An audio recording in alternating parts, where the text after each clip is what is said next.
Leading Schools in Disruptive Times, Chapter 4 begins by discussing technology disruptions, how we've fallen behind in this area. Development methods have turned global where everyone and anyone creates something from anywhere in the world. We now have the implementation of global communication and transportation, making it easier to find, produce, and design content. I agree with point 2, allowing technology to change the role as a teacher.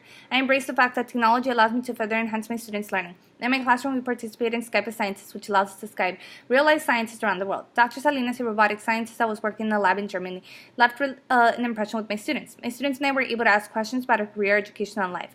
They could not believe that someone like us, Mexican, humble beginnings, Spanish as her first language, could attain all the education she had, live on all the places she has, and accomplish so much at such a young age.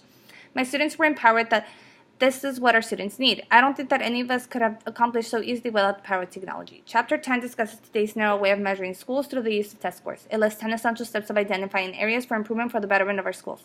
In this chapter, it states that although a campus might need improvement in those areas, it is important to prioritize which ones need the most attention. I, however, question how does one effectively apply all the 10 steps needed when so many daily tasks are already being done as teachers and administrators?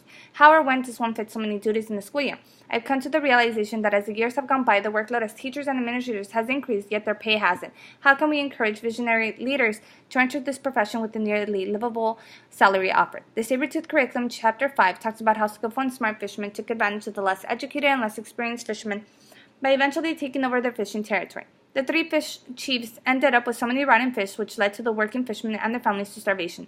When ideas were suggested on building other skills to make a living, ideas were put down by firm believers of their Paleolithical methodologies. This relates to all policies and ideas that are continuing to be used no matter how hard one tries to implement new ways to enhance the learning of our 21st century students. For example, I've tried making a change in my campus by requesting technological devices to amplify the use of computer science, such as robots and drones. However, I have yet to have any of my proposals approved.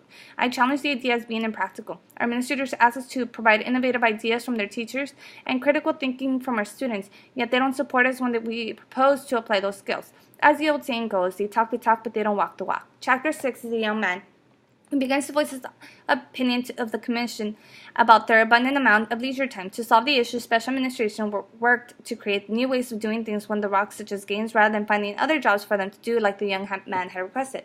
A want for change is a constant theme in each of the chapters.